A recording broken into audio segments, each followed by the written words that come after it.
اعوذ بالله من الشیطان الرجیم بسم الله الرحمن الرحیم. زما د نظر د لاندې چې کوم مطلب دا دی سم داسې نو هغه زه ستاسو سره شیر کوم. نن به په واسه باندې ستاسو سره دا خبرې شیر کوم. نن که تاسو وګورئ نو د واسه چې کوم کار دی نو هغه صفر دی. صفر څنګه دی؟ که تاسو وګورئ یو خو د اوبو ډېره غټه مسله ده. دویمه خبره دا ده چې یاره هر ځای چې دي نو هغه ګندونه پراته دي. تاسو ماته دا ووایئ چې دا ټیمې سره چې کوم مطلب دا دی د واک اختیار و نو هغو به کار کوو، صفایي به هم کوله، مطلب دا دی د اوبو کار به هم کوو، خو د هغو غریبانو نه هغه اختیارات تللي دي، هغه ټول واسه ته تللي. په واسه کې چې څومره خلک دی که هغه سویپر دی او که هغه افسر دی. لکه زه به تاسو ته دا ووایم چې یاره 21 ګریډ پرېږده او دا 50 ګریډ شو. خو زه تاسو ته دا خبره کوم چې غټې غټې تنخواګانې دي علي دې ته ښه څلور ټنه ایسیګان لګېدلي، ښه ګاډي دي ورسره. د هغې په باوجود باندې که تاسو په سیټي کې وګورئ که ملک آباد دی که رنګماله ده که داسې نورې چې څومره سیمې دي او کمې محلې دي، یو خو په هغې کې دی وایي چې د اوبو مسله، د اوبو مسله دا خبره کوم چې یو خو دی وایي د اوبو هغه میټر یې لګوم. د اوبو میټر یې به ته الو لګې چې ته یو سړي ته مطلب دا دی پاکې اوبه او اوبه یې پکې په پیپ کې اوبه نشته نو ته دا میټر د څه دپاره لګې؟ لکه زه ستا نه دا تپوس کوم چې یاره میټر خو هغه پکار دی چې کار کوي، نو چې تا په پیپ کې لاول اوبه نشته ته لاول دا چیکه او که ته میټر هم ولګې ته به یوه ټپکه اوبه به څو ورکې.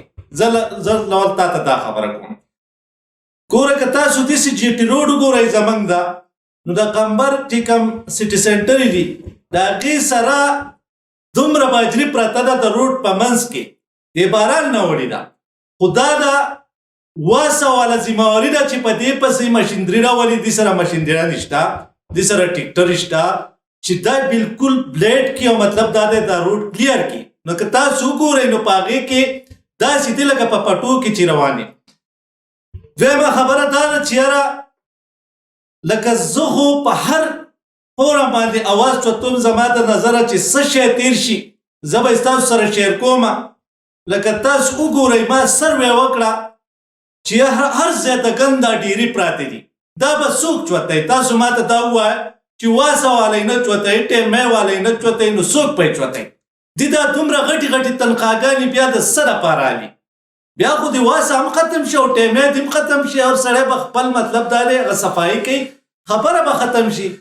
لکه دا خو نه ده چې ته زما د ټیکس روپۍ مطلب په ما نه لګې، ګن ته نه چوتې، اوبه پاکې ته خلکو له نشي ورکولی، پیپ ته نشي ټیک کولی، نو ته یې د څه دپاره بیا؟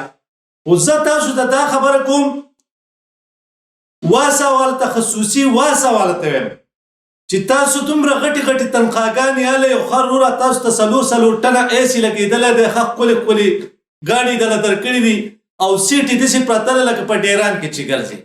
دا بیماري ولې سیوا کېږي؟ زه تاسو لږو ټیپوا کوم، زه څه ډاکټر نه یم، خو لږو ټیپوا کوم کم ځای چې ګني او خلک پر ور هم بیمارېږي په هفته کې یوه پیره خامخا ډاکټر له ځي دا د دې ګند د لاسه. که دا واسه والا په حقیقي معنو کې صفایي شروع کړي نو زه هم د سیټي صفایي په الله یقین وکړه، په الله یقین چې په یو هفته کې کېږي. خو دغه ځای به هر ځای کې به دا ډیرې لګېدلي د ګند وروره د واسه خلک به راشي هسې به تصویران وباسي وایي دا موږ ویوړل، په تصویر کې ویوړل نور هسې پروت یې هغه ځای کې. نو زه لکه دا خبره کوم چې زه بیا د واسه خلاف یوه درنه کوم او که په دې باندې اکشن وانخېستو چې څومره ګند دی دا به چوتئ، خلکو له په پاکې اوبه ورکوئ، چې کوم ځای پیپونه مات دي لول خو په هغې کې اوبه نشتې، نو چې کوم ځای پیپونه مات دی فورا د هغه ټیک کوي، دا د دې ډیوټي ده. او که نشي کولی بیا د دې ټیمې ته حواله کړي، خبره ختم په دې کې څه دي. نو که په دې به ویډیو باندې اکشن وانخېستو زه 2 ورځې ټایم ورکوم نو زه بیا د واسه خلاف یوه درنه کوم انشاءالله تعالی. ډېره مهرباني جي، الله خوشحاله ساته.